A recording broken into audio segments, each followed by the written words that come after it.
Welcome you all to another edition of Around the Rim. In this journey to the madness, the March Madness, the four teams are settled. It's going to be Kings, it's going to be Celtics, it's going to be Sonics, and it's going to be Sixers. I am your host, the Dudster, Nestor Dudley, along with two of the officials in the MNBL, Costa Partaledis and Dave Bolduc. Gentlemen, welcome to Around the Rim. Nestor, nice to meet you. Nice to meet you, Nestor.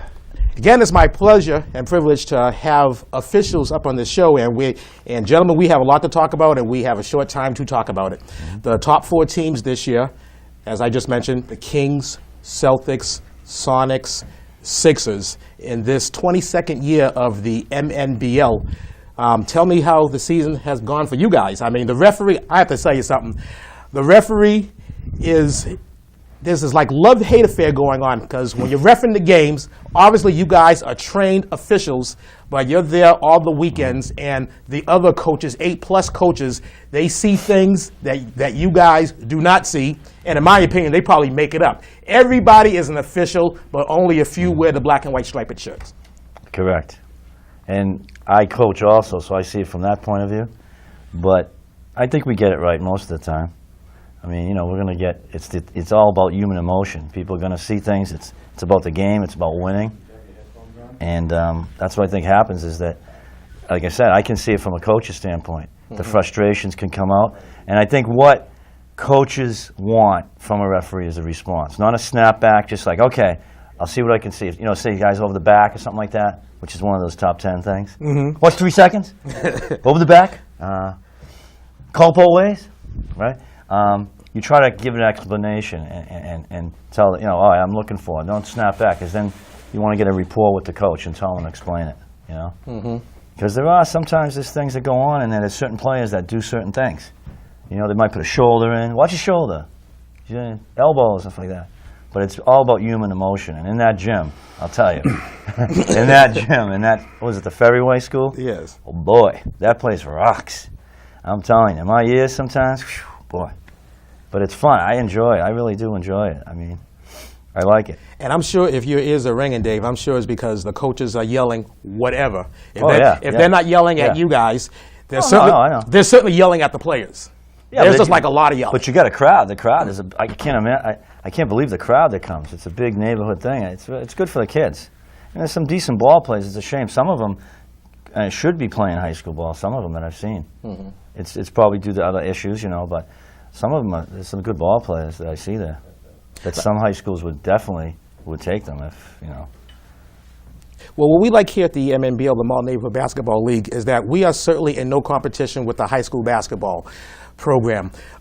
It's a feather in our cap that if someone comes into the MNBL that does not have the skills yet to play on a high school team, but goes through the MNBL for 1 season or 2 seasons and then able to gain the skills to go onto their high school team, then I think that's a feather in the cap of everybody. Certainly the feather in the cap of the league, because the league was used as a stepping stone in a good way to play high school basketball. And certainly if a youngster wants to go on into the college ranks playing basketball, no collegiate coaches are going to be scouting players in the Mall Neighborhood Basketball League. That's not what the Mall Neighborhood Basketball League is all about. It's basically a rec league. Right. But if they can take the opportunity, the advantage of this opportunity to come into the MNBL and hone their skills to play for their high school team, that's definitely a good thing.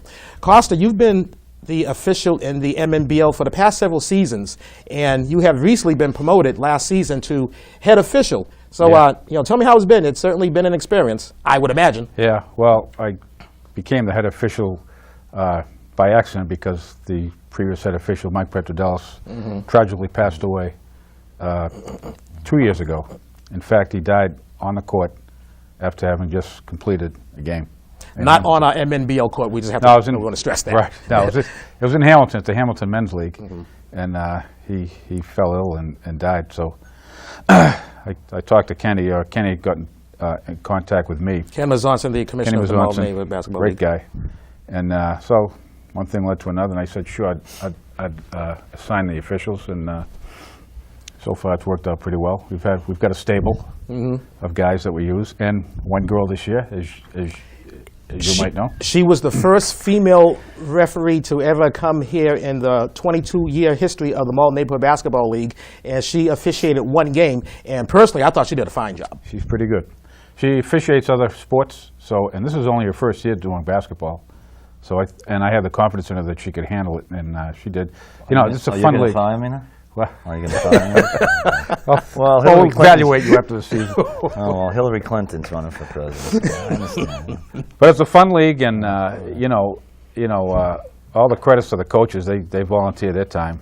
I mean, we're paid professionals, but it's a fun league. There's a lot of energy that comes out of those 2 days, Saturday and Sunday, and it's very competitive.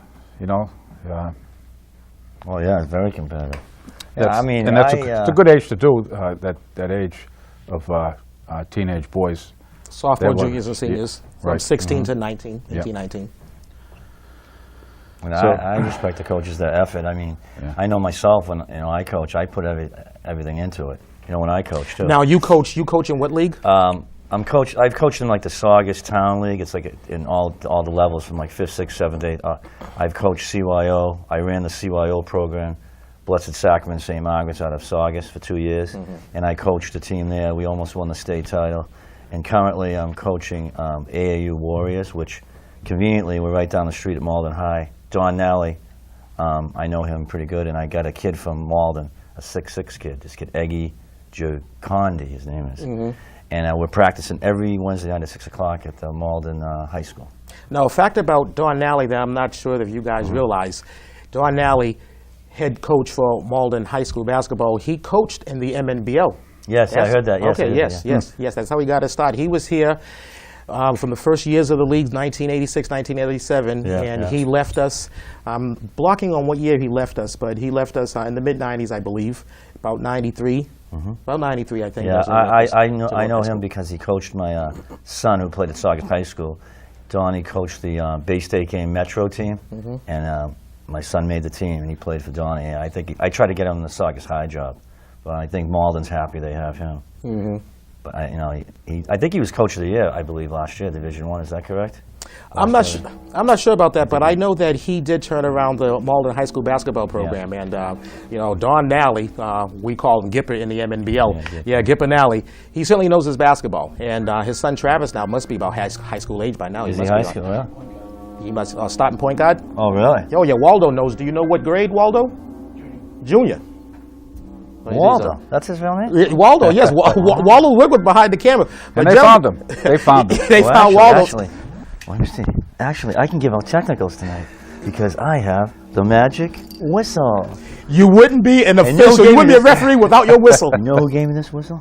Who gave you the whistle? What's Kenny's last name? Ken Mazonson, the commissioner of the MNBL. So I can actually give the Kings coach a technical foul right now. If the Kings coach was here, you could give him a technical foul. But certainly Waldo Wilsworth is here. But Waldo is not on a team, and he's not of high school age. So I'm not sure. So I'm not sure you can give him a technical. But gentlemen, that music that you're hearing, this is the segment on the show that you are caught up in the MNBL web. What the MNBL web is that I have up until 3 minutes to ask my guests a series of questions, and it may or may not have to do with the Malden Neighborhood Basketball League. First question. I would like to know, and I'm sure the audience would like to know, is there such thing as a makeup call? If there's a call that did or didn't happen. In my opinion? Yes. No. No. No, there isn't. So the makeup call is a myth that was made up by the coaches? If you're an official with integrity and true focus and true non-favoritism, there is no makeup call. No such thing. You can't make up a mistake by making another mistake, whether it be. It's similar to like I'm a baseball umpire too, and like tie goes to the runner, that type of thing. No such thing. But makeup call, the perception of it, yes, it could look like that. True. Like maybe there was a travel, and then the next call is like a close play control foul, which is the right terminology for an offensive foul. Yeah. But it might look that way. That's the NBA talk. Like even myself, like you ever heard of a loose ball foul? There's no such thing. But you know what I'm saying? When the ball is loose, the guy dives, knocks the other guy down so he can get the ball. I kind of call that a loose ball foul, but it's not in the. But there's no such thing as a loose ball foul. Well, it's a foul. It's just a plain old foul. You know what I'm talking about? Yeah. Another question that I have is that certainly all athletics, whether it's basketball, baseball, whatever sport it is basically based on human error. And when you're officiating, you have two officials on the basketball court, and an official might see a call one way, but the other official might see it a different way.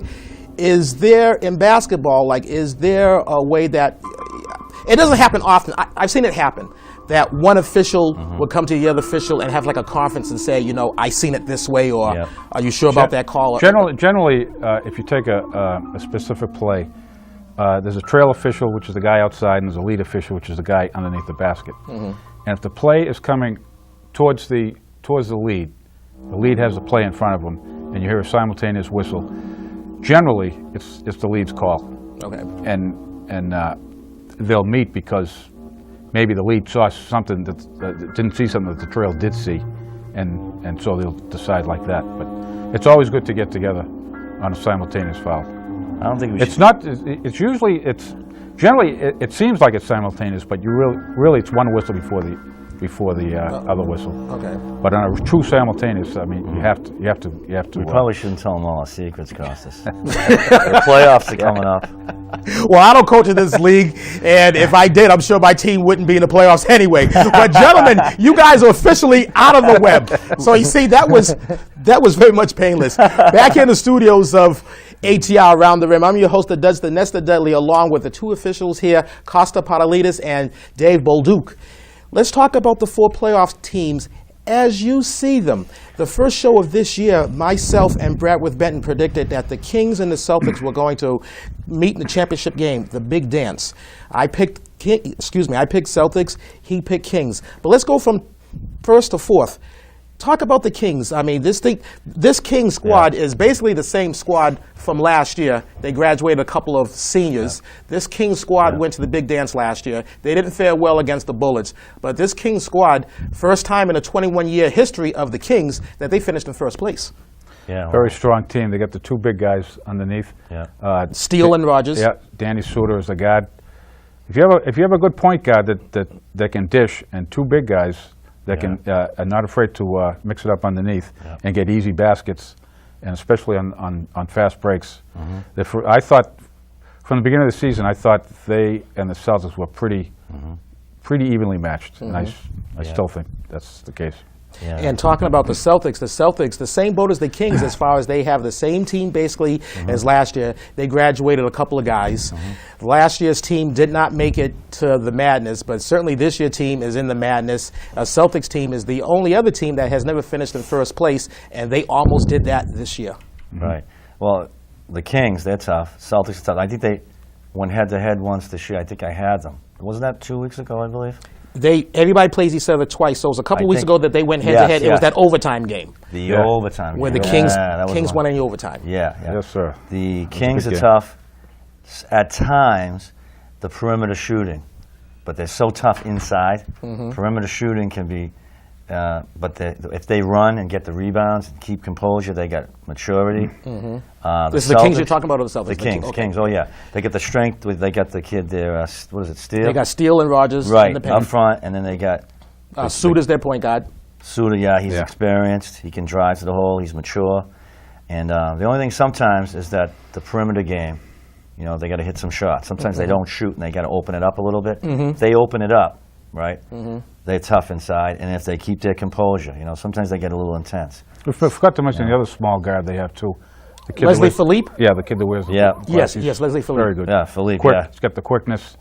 He can penetrate and dish. Yeah, he's a hot ticket during the game. He's always tough. Now the Sixers, they're an interesting team. They play well as a team.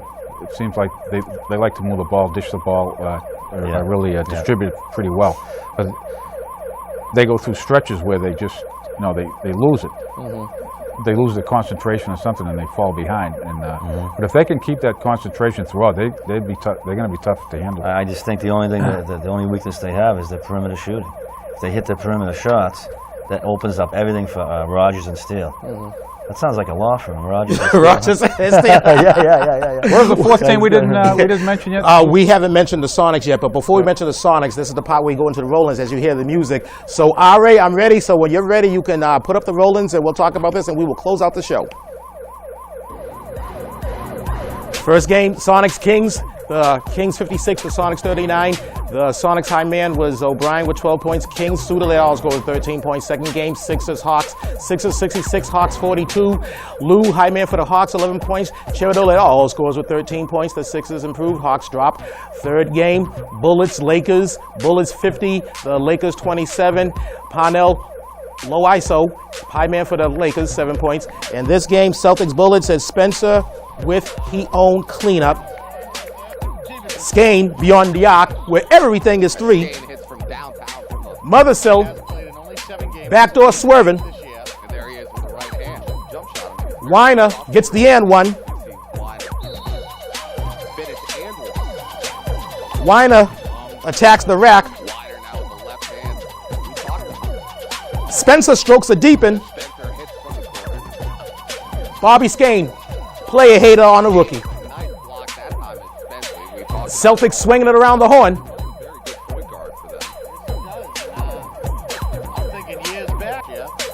And Skane receives it in the end zone. The next set, Spencer with the pull-up. Weiner up courts it to Skane. Spencer strokes all 3 of these. Corey Spencer strokes it deep, and I don't think it's reboundable. Shen with the 3 spot. And Cipriano cutting the Crayola as the Celtics beat the Bullets 70-46. Jeremy McCormick, high man for the Bullets, 11 points. Bobby Skane led all scores with 20 points. The Celtics improved to 11-2. The Bullets dropped to 2-11. Lakers, Sixers, McMillan with the theft. Deliacono using glass. Douglas, open back door. Loiso protecting the house. This one right here barely falls through. Loiso, Crayola swerving. Hager does the Tom Brady to Johnny Jean. Lamb with the little jumper. Douglas fills the lane. After recess, Johnny Jean with the hoop in the ham. This is why you box out the shooter. McMillan dropping it. And this is another example of why you box out the shooter.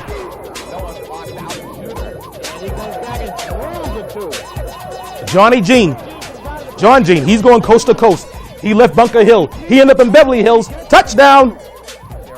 Sheridan in the Crayola doing work. Here comes the saucy teamwork. Oh, now McMillan gets lucky. Showed the ball to Sheridan with the bailout. launching a 3. Loiso down low doing work. Sixers went on to beat the Lakers in this contest, 62-53. Loiso led the Lakers with 16 points. Olden Sheridan led all scores with 23 points. The Sixers improved to 9-5. The Lakers dropped to 3-11. Final game, Sonics Pistons. O'Brien so wide open. Legentis so wide open. Halvin with the runner.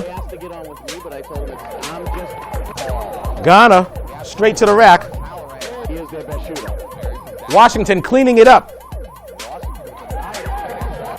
And the iron is very kind to Barry. Devin McFarland in the Crayola. The final frame, Loaf Rafferty at the line where everything is free. Barry strokes a deep double. From the tap to a nice setup. O'Brien in the paint. Halloran with the interception and gives it to Legentis. And Halloran, he's a basket hanging. Barry goes coast to coast. He left Black's Beach. He ended up in Cocoa Beach. Touchdown. But the Sonics comes right back, catching the Pistons sleeping. Mondesur finds Washington. And McFarland, Crayola swerving as the Sonics beat the Pistons 49-42. Kevin Barry, high man for the Pistons for 15 points. Jake Halloran led all scores with 22 points. The Sonics improved to 9-4. The Pistons dropped to 6-8. So that is what happened this past weekend at the gym. So now, RA, if you're ready, it's time for the weekly Around the Rim Awards. So let's kick it. Parnell, low ISO of the Lakers. Parnell had his career high of 7 points Saturday, and then more than double his career high Sunday with 16 points. Player of the week, Parnell, low ISO. Coach of the week, Chris Rogers of the Kings. The Kings finished #1 slot. They only have one loss. Team of the week, you got to give it to the Mighty Kings. The first time in their 21-year history that they finished in first place. And woo of the week goes to Jeremy McCormick of the Bullets in the oldest rivalry of the MNBL, the Bullets and the Lakers. Jeremy McCormick, there was a tragedy. Jeremy McCormick, he got fouled. He got hit hard. He went to the floor, busted his grill, got a chipped tooth. He sucked it up, put that tooth in his pocket. Might give it a tooth fairy, I don't know. Put that tooth in his pocket, finished the game, and proceeded to hit a couple of threes. So Jeremy McCormick, toughen it up. This is basketball, not hockey, I realize. This woo is for you. Woo! Now on to the official stats. Remember, I don't care who you talk to. If it don't match this, it just tain't official. Kings 13-1 on top of the land. Celtics, Sonics, Sixers. Those four are going to the madness. Pistons, Lakers, Bullets, Hawks round out the 8 teams. The Dirty Dozen, Go Ref Go's favorite category, but he ain't here. Charles Washington, the dirtiest dozen of them all, 49 fouls. Representing the Pistons, Cheridor, Weiner, Halloran, Lopes, Rafferty, Chase, Rufo, Emmanuel, McMillan, Skane, Israel, Philippe. That rounds out the Dirty Dozen. Next week's game, the first game's the Hawks and the Bullets, and the second game, Sonics and Celtics. And in that first game, it's for the first draft pick next season. Sunday's play, Sunday there are no games scheduled, but if the Celtics defeat the Sonics on Saturday, then the Sonics will play the Sixers for the #3 seed in the madness on Sunday. And March, which is Women's History Month, the woman that we're going to highlight today is Annie Edison Taylor, 1855 to 1921. The first person to survive a trip over Niagara Falls in a barrel. I don't know why anyone would want to do that personally. She felt her job as a school teacher in Bay City, Michigan was too insignificant and believed that going over the falls would bring her fame and fortune. I think it would have been easier to invent something else to have fame and fortune brought to her. But in any case, Annie Edison Taylor, Black Women History Moment for you. Black History was last month, a few weeks ago. Around the Rim, you can see it live every Thursday evenings, 7:30, live, Channel 3. Every Friday night it repeats, 11 p.m. Replays every Saturday morning, 9 a.m. And replays the following Tuesday evening, 4 p.m. When to watch them, each Monday through Wednesday, 3 o'clock on Channel 15. And the game of the week, the God Tweet, every Friday night is at 7 p.m. And the game of the week, this Friday night, Celtics versus Kings, played on February 24th of this year. This is the game that went overtime, y'all. Where to read them? Every Friday in the morning evening news. And if you're too cheap to spend the 50 cents, that's right, Costa and Dave, I did say 50 cents. You can read about it. You can go to the website, the MNBL19.tripod.com, or you can go to the official online home of ATR, atrlive.blogspot.com.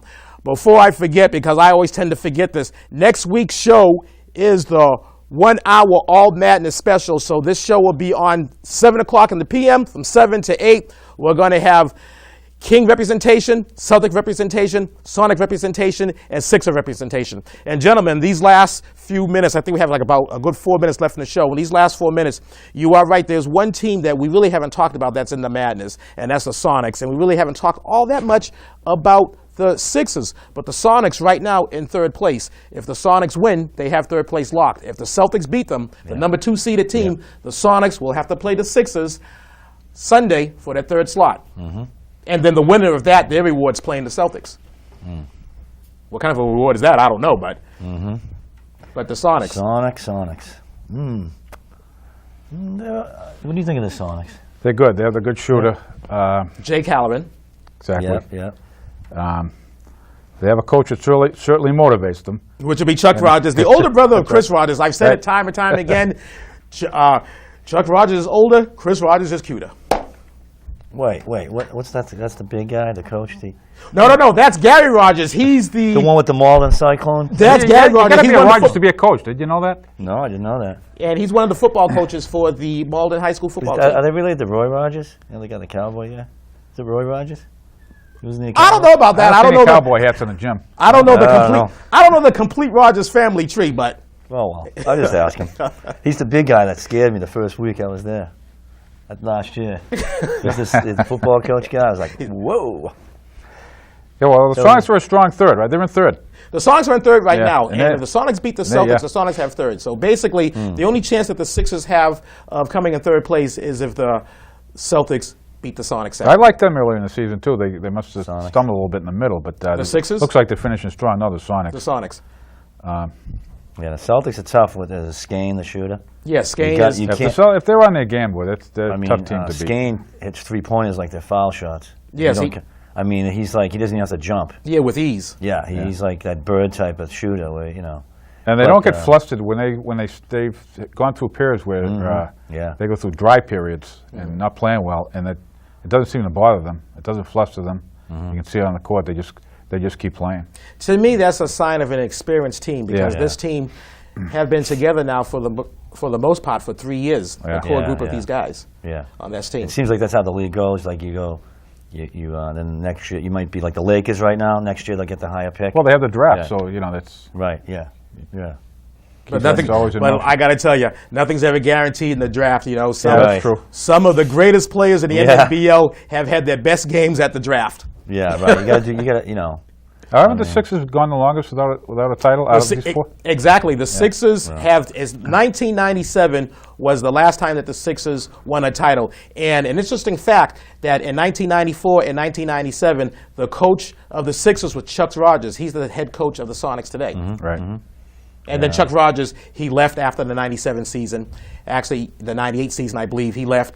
He took a couple of years off. He wanted to go big game hunting and so forth. He came back in 2002, got the Sonics, and won the title his team the time he came back. So he has 3 championships with 2 teams. He does big game hunting. Yes. I'm scared of him. Does he hunt animals in stripes? You know what really scared me about that Woman History Month thing? Yes. I think some of the coaches want to put me in a barrel and send me off Niagara Falls. Well, you know what? I'll stand in their way, and I won't let that happen. But, gentlemen, we're hearing the music. We're wrapping this up. I just want to All right, thank you all guys right, for coming in. thanks. I told you, this That show was is fun. painless. Pleasure, The Nestor. show That is was fun. painless. So thank you, guys. And until next week, I just want to say buenas noches, hooches cooches. I came in peace. I leave with love. This is for the red, the black, and the green, and I'll be seeing you at the games.